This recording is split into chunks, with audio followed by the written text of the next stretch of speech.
Psychology में एक word आता है FAB। It's a fading affect बायस।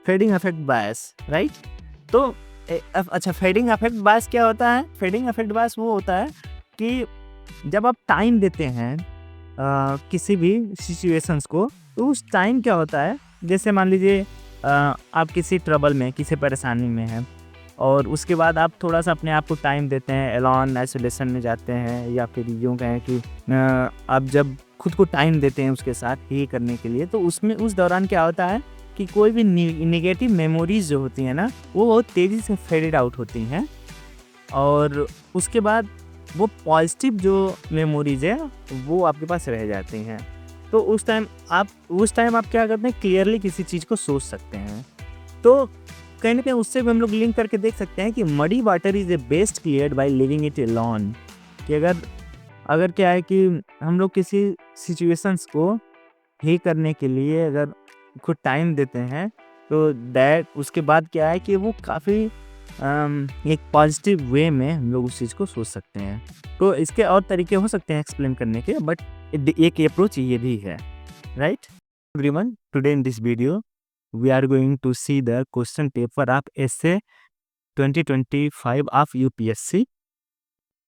हाँ, तो इससे पेपर में क्या है कि ये सेक्शन ए और सेक्शन बी, दो सेक्शन में रहता है, जिसमें से ऑप्शन में आपको 4 एस्से मिलेंगे। 4 में से किसी एक को आपको लिखना होता है। तो सेक्शन ए में 4 एस्से हैं, इनमें से किसी एक पे आपको एस्से लिखना है, एंड सेक्शन बी में भी 4 एस्से हैं, जिनमें से किसी एक पे लिखना है। मीन्स ये ओवरऑल आपको 2 एस्से लिखने हैं, और ईच एस्से है 125 मार्क्स। ठीक है, तो अब देखते हैं। हाँ, इनका एक एस्से का वर्ड लिमिट कितना होगा? 1000 से 1200 वर्ड्स का होगा। तो आइए देखते हैं कौन कौन से एस्से इस बार पूछे गए। इस बार तो बहुत आउटस्टैंडिंग एंड फिलोसफिकल बेस्ड एस्से पूछे गए हैं। Means deep thinking and analysis आपको जरूर यूज करना पड़ेगा। तो आइए बस देखते हैं इसमें कौन कौन से थे। तो सेक्शन ए में फर्स्ट जो एस्से है, that is the truth knows no colour, right. तो इसमें देखिए, it's outstanding essay, truth knows no colour. What is the meaning of no colour और कलर इन दिस केस? तो आप जब इसको एनालिसिस करेंगे, तो ये जो स्टेटमेंट है, ट्रूथ नोज नो कलर, ये जस्ट लाइक सिमिलर आपको दिखेगा truth is universal. Truth is universal, right. तो अब आते हैं कि इसको कैसे हम लोग कनेक्ट करेंगे। पहले एक अंडरस्टैंडिंग कैसे डेवलप करेंगे। Colour, what is the meaning, या हम लोग कलर को कैसे समझ सकते हैं कि इस हिस्से में क्या ये यूज किया जा रहा है, राइट। तो colour just like a limitation,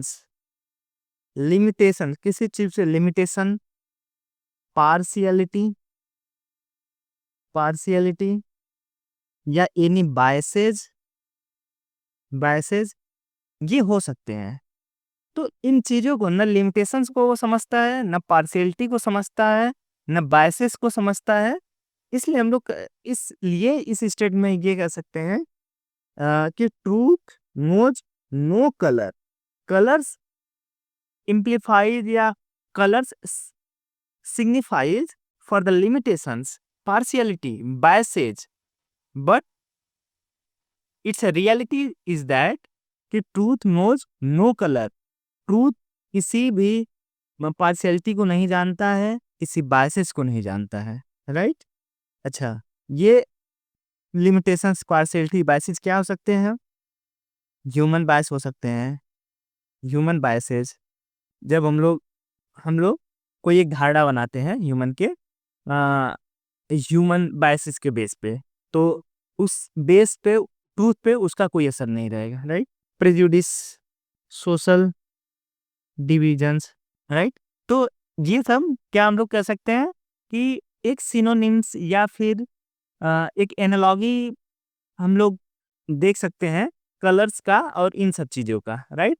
तो ये जो ट्रूथ है, इन सब पार्शियलिटीज को या इन सब बायसेस को नहीं समझता है। तो इसके अराउंड ये था।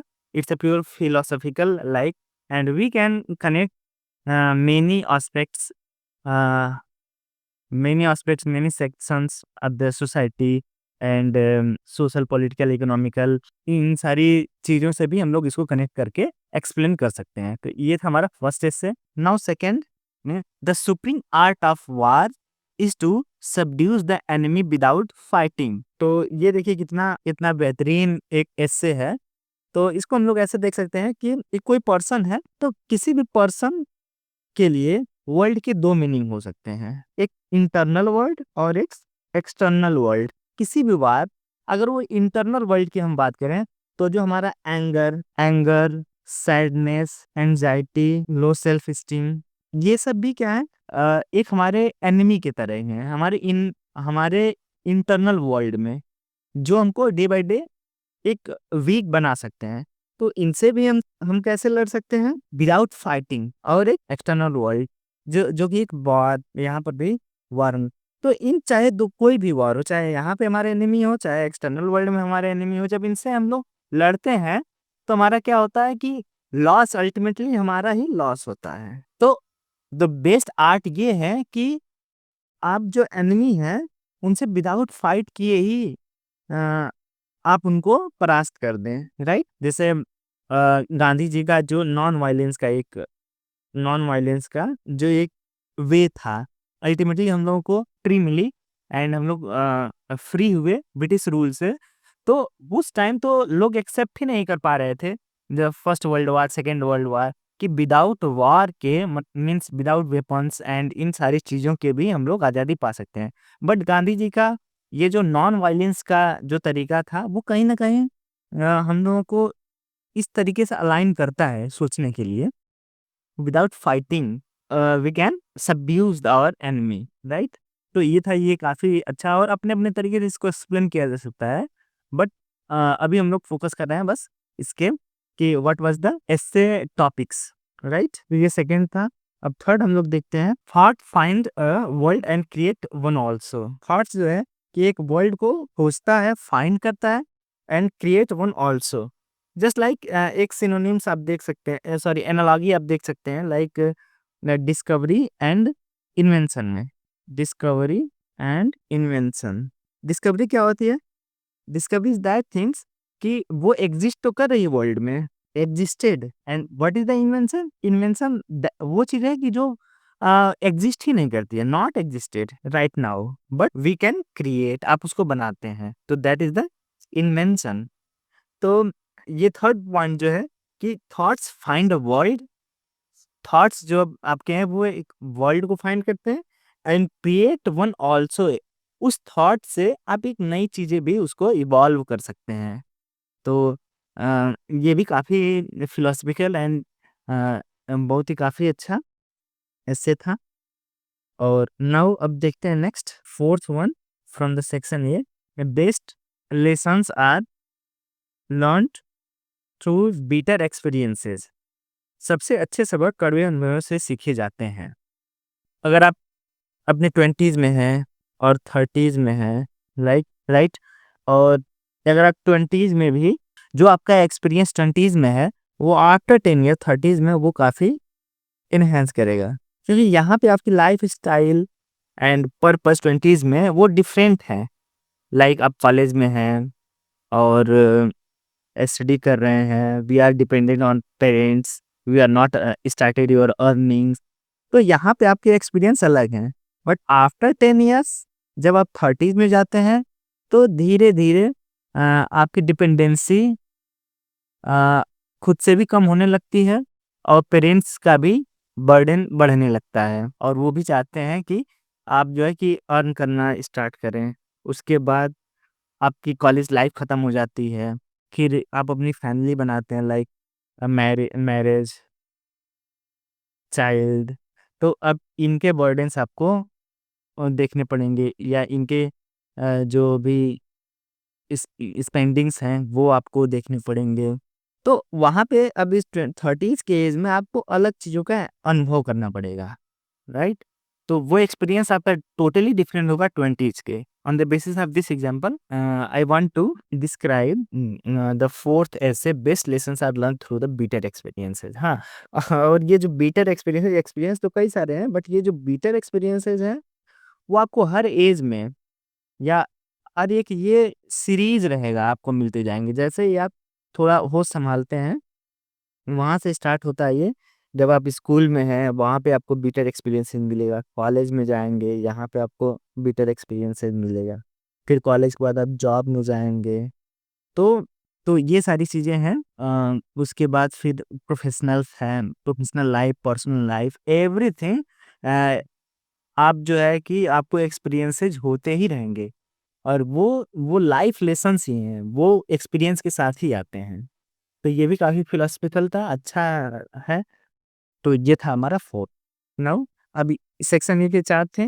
सेक्शन बी का देखते हैं। Muddy water is best cleared by leaving it alone. तो ये वन लाइनर तो दिखते हैं, but it has very very very very deep meanings, and we can explain these essays in a different manners, different way also. तो psychology में एक word आता है F A B. It's a fading affect bias. Fading affect bias, right?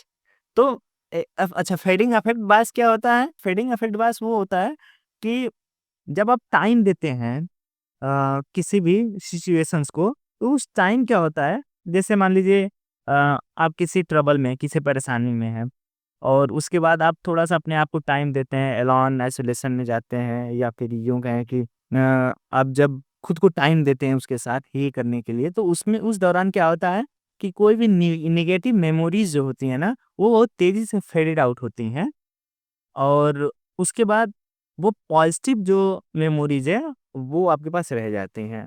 तो उस time आप क्या करते हैं, क्लियरली किसी चीज़ को सोच सकते हैं। तो कहीं न कहीं उससे भी हम लोग लिंक करके देख सकते हैं कि muddy water is the best cleared by leaving it alone. कि अगर अगर क्या है कि हम लोग किसी सिचुएशंस को ही करने के लिए अगर खुद टाइम देते हैं, तो दैट उसके बाद क्या है कि वो काफ़ी एक पॉजिटिव वे में हम लोग उस चीज़ को सोच सकते हैं।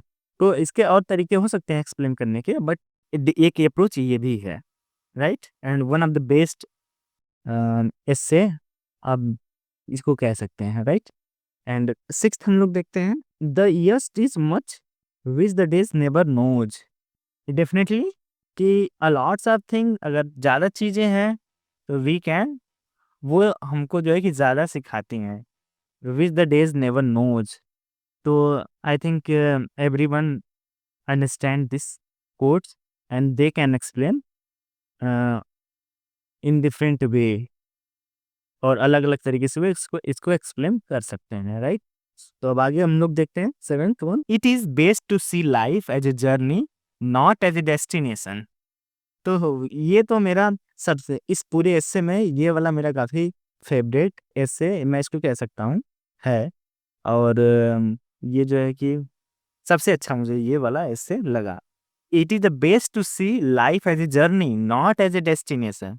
क्योंकि देखिए, जब हम लोग किसी चीज़ के जर्नी पे होते हैं ना, जर्नी, वो कौन-सी हो सकती है? अगर पर्सनल लेवल पर अगर देखें तो ये आपका सब फर्स्ट हेल्थ से रिलेटेड मीन्स फिटनेस। फिटनेस की एक जर्नी हो सकती है। डेफ़िनेटली कोई भी बॉडी या आप फिट एक दिन में नहीं हो सकती, ये एक जर्नी है। आप जब फर्स्ट डे जिम जॉइन करते हैं, तो उस दिन से वो जर्नी स्टार्ट होती है, और वो डेफ़िनेटली आप कभी बीमार पड़ेंगे, कभी आपकी फैमिली इश्यूज़ आएँगे, कभी आपके पर्सनल इश्यूज़ आएँगे प्रोफ़ेशनल, तो कभी आपको जिम में अ, दिनों का ब्रेक लेना पड़ता है, महीनों का ब्रेक लेना पड़ता है, फिर से रिजॉइन करना पड़ता है, फिर डाइट पे ध्यान देता है, कभी डाइट नहीं भी ले पाते हैं। नो, तो क्या कि ये ऐसा नहीं कि 2-3 महीने में आपका फिज़िक बन जाएगा, फिट हो जाएँगे। तो that's why it's a journey, और उस जर्नी को जो है कि वो जर्नी वाली लाइफ़ आपकी बहुत अच्छी होनी चाहिए, और उसमें वो लगता है। उसके बाद क्या है कि आप जब फिट हो जाते हैं ना, वो तो आप डेस्टिनेशन अच्छे अभी जहाँ आप जा रहे हैं वहाँ पे लोग आपको प्रेज़ कर रहे हैं, तो वो वाली फीलिंग तो अच्छी लगती ही है, डेस्टिनेशन पे आप जब पहुँच जाते हैं। लेकिन उस दौरान जब आप उस फिटनेस की जर्नी पे होते हैं, तो वो भी काफ़ी वो बेस्ट चीज़ होती है आपकी, है ना? उस टाइम की। एंड उसके बाद हेल्थ के अलावा आपकी जैसे प्रिपरेशन कर रहे हैं UPSC, UPSC also a journey, UPSC also a journey. इस जर्नी में आप डायरेक्ट अम, जब आपका नाम आएगा रिजल्ट्स में और लोग आपके लिए कांग्रेचुलेशंस भेजेंगे और काफ़ी तारीफ मिलेगी, राइट? तो ये जो है कि वो तो डेस्टिनेशन है, उसका तो खुशी एक होगा ही, लेकिन इस दौरान जब आप जर्नी पे हैं, यूपीएससी की जर्नी पे जब आप न्यूज़ पढ़ते हैं, नेशनल, इंटरनेशनल्स न्यूज़ पढ़ते हैं, हिस्ट्री पढ़ते हैं, जियोग्राफी पढ़ते हैं, पूरे इंडिया की जियोग्राफी समझते हैं, वर्ल्ड की जियोग्राफी, इम्पोर्ट, एक्सपोर्ट सारी चीज़ें समझते हैं, जानते हैं और मतलब एक अपना इंटेलेक्ट डेवलप करते हैं। तो ये जो जर्नी है ना, इट्स अ अल्टीमेट बेस्ट, आप इसको कह सकते हैं कि it is a best to see life as a journey. भी इसको हम लोग यूपीएससी की जर्नी के एक बेस्ट तरीके से देख सकते हैं। उसके बाद डेस्टिनेशन तो हमारा खुशी देता ही है। तो ये इस तरीके से आप अलग-अलग जर्नी, कोई भी जर्नी हो आपकी, तो उसको हम लोग देख सकते हैं। It was just an example. तो इसको, तो ये भी काफ़ी अच्छा वो था। लास्ट वन, नेक्स्ट हम लोग देखते हैं last one. Contentment is natural wealth, luxury is artificial poverty. तो इट्स आल्सो ऑसम, मतलब इस बार के जो भी एस्से हैं काफ़ी ऑसम थे और डीप मीनिंग सभी रखते हैं। राइट? तो एक मटेरियलिस्टिक्स माइंडसेट होता है, तो कभी भी आपको ना वो जो मिलती है, खुशी जो मिलती है या जो आपका वेल्थ है, एसेट्स हैं, जो भी आपके एसेट्स हैं, वो डेफ़िनेटली ट्रू हैप्पीनेस जो है, वो एसेट से नहीं जुड़ी हुई होती है, मटेरियलिस्टिक नहीं होती है, मटेरियलिस्टिक्स, राइट? जो आपकी वेल्थ है, wealth it's can't be materialistic. हाँ, ये कुछ टाइम के लिए तो आपको बड़ा घर, कार, पैसे, ये आपको कुछ टाइम के लिए खुशी दे सकती है, बट रियल हैप्पीनेस इज़ वो एब्स्ट्रैक्ट होती है। एब्स्ट्रैक्ट जैसे आपको आपकी लाइफ में कुछ ऐसे लोग हैं जो आपको सपोर्ट कर रहे हैं। आपको सपोर्ट कर रहे हैं आपके जो गोल्स हैं उनको अचीव करने में। आप किसी से बात करते हैं तो वो क्या है कि आपको एक सैटिस्फैक्शन मिलता है ना? आपको आपके ऊपर कुछ लोग विश्वास करते हैं कि he can do better in his life. तो वो जो खुशी मिलती है ना, that is the real happiness. तो दैट्स व्हाई या आपके पास जो भी है उसमें आप खुश हैं। तो it's a contentment is natural wealth, luxury, luxury को हम लोग कह सकते हैं it's a connected with the material things, materials like house, big house, car, property. तो ये क्या है, लग्ज़रीज़ मीन्स एक बेसिक नीड्स होता है और एक लग्ज़रीज़ आइटम्स होते हैं। तो it's a artificial poverty, right? आजकल भी जो कल्चर चला हुआ है शो ऑफ कल्चर में क्या है कि इस समय सबसे टॉप पे है आईफ़ोन। मतलब एक नीड है कि we are on that position कि जहाँ पे आपकी प्राइवेसी बहुत ही इम्पोर्टेंट है, राइट? तो that's why you must have to buy the iPhones, क्योंकि वहाँ प्राइवेसी आपकी बहुत ज़रूरी है।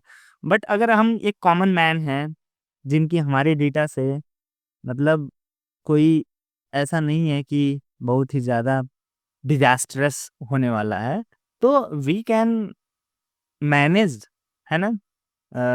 By buying other phones. But जब हम लोग अपने इनकम से कुछ आगे बढ़ करके अगर इसको स्टेटस सिंबल के तरीके से अगर इसको हम लोग शो करेंगे, तो that will be artificial poverty definitely, right? तो ये था और अपने-अपने तरीके से अपने-अपने एस्पेक्ट्स के हिसाब से इसको हम लोग एक्सप्लेन कर सकते हैं। तो fourth one is also a very, very good essay. So thank you so much for watching this video.